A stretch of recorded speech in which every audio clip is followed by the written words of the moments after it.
In this video, we are going to take a look at LSU and how they are rebounding after Angel Reese's departure and a few departures via the transfer portal and who they brought in through the transfer portal. Obviously, LSU is not the rockstar team that they had in 23-24, but they are still very, very talented, and if the parts they brought in via the portal work out, they could even be a Final Four team, which we will look at in detail. But before we start, if you enjoy the content, then please consider subscribing to the channel. We're pushing for 10K. Got to get to 9K before 10. As well, if you enjoy the video, it really helps if you can give it a like. All right, let's get into this.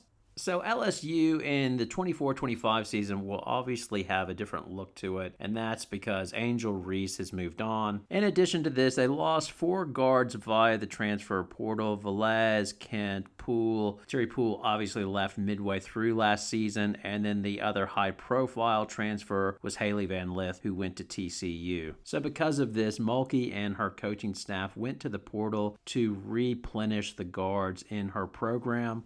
And they have brought in a mix of players to go along with their core talent. Obviously, their core talent, Anissa Morrow, the 6'1 transfer from the previous season, so she was obviously high profile the year before. She can do it all. She's probably undersized for power forward, but she just bullies people as she can just get where she wants and get her shot off. Morrow's numbers were good last season. She averaged 16 points, 10 rebounds, 1.7 assists, 2.5 steals, 1.1 block, and her efficiency was all right. She shot 46% from the field and 80% from the free throw line. They also have Philajah Johnson, the 5'10 guard who developed better throughout the course of last season. It's obvious that she took a step over the summer from her freshman to sophomore year. She increased her scoring average from 11 to almost 15 points. Rebounds were about the same. In addition, assists, steals, and blocks all went up. Turnovers went down. And she was efficient. Like her freshman year, she was 42% from the floor, and she raised that to 50% her sophomore year. And finally, the other star core players, Michaela Williams, she came in as the number 3 rated prospect and lived up to all the billing and hype. As on a star stack team, she was able to average 14.5 points per game. But not only that, her effective field goal shooting percentage was 51%. So she not only scored, but did it efficiently. And that is why LSU is so well set up going into the 24-25 season. As the 3 core players they're bringing back, they're all efficient scorers, and they all are two-way players that can play offense and defense. The other key returning player is forward Samaya Smith. The 6'2 forward was having a breakthrough year, but then she ruptured her ACL in the Thanksgiving tournament at the Grand Cayman Islands, and really that devastated LSU's season, as after that they had nobody with experience to back up Angel Reese. Aaliyah Del Rosario had her up and down moments, as once Samaya Smith was injured, she was really forced into more playing time than probably she was ready for.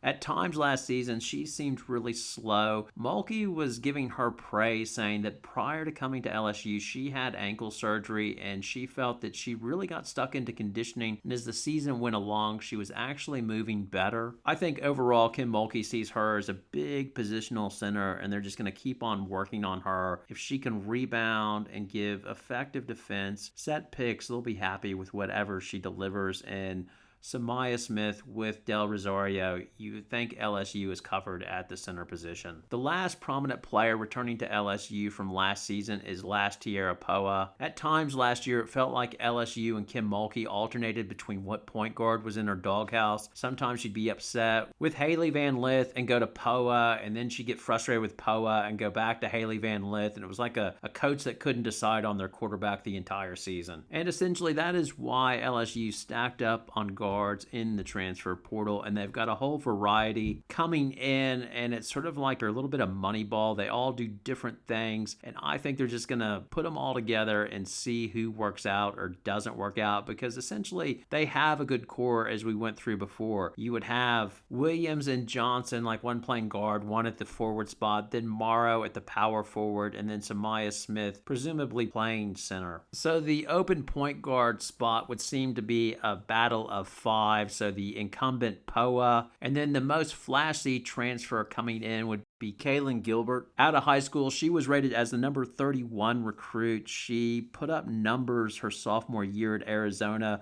going for 15 points, 5 rebounds, shooting 41% from the floor and 40% from three. That's the good news. The bad news is it is unclear if she has a bad attitude or not. So she was let go from Arizona, or they agreed that she would not return and did not finish the season. And after she left, Arizona's record improved. Supposedly, she is not a fan of playing defense, so that should be interesting how that works out with Kim Mulkey. Hopefully, it's a situation she needs a clean slate and can start over again, flourish at LSU. That would be the hope, obviously.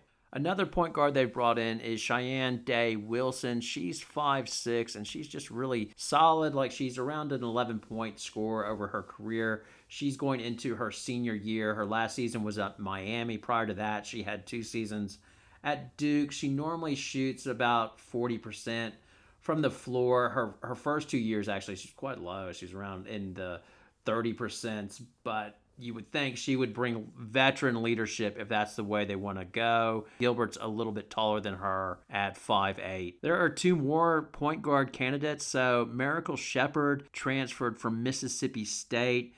She averaged her freshman year 17 minutes and scored 5 points. She shot 43% from the floor. She's a little bit bigger than both of them. She's 5'2". She's quick, can get to the basket. She was rated number 86 out of high school. And then finally, they have a freshman coming in, Jada Richard. She is ranked number 90 in the ESPN hoop ratings. She's 5'6", slasher, can get to the basket, and just have to see what sort of game she brings. But you can see that Mulkey now has options to figure out what point guard she likes. And obviously, bringing in Gilbert, it'll just depend on what her attitude is. Hopefully her attitude is great, and you've just found a great player that just was misunderstood at Arizona. But if it doesn't work out, then you've got a backup in Day-Wilson that you'd feel comfortable going with, as she's an experienced point guard, in addition to Poa, who might have developed as well. So hopefully for LSU fans, the point guard position is more solid than the roller coaster they went on last season, as that was the real problem with their team, it seemed like. The other player that LSU is taking a bit of a chance on out of the transfer portal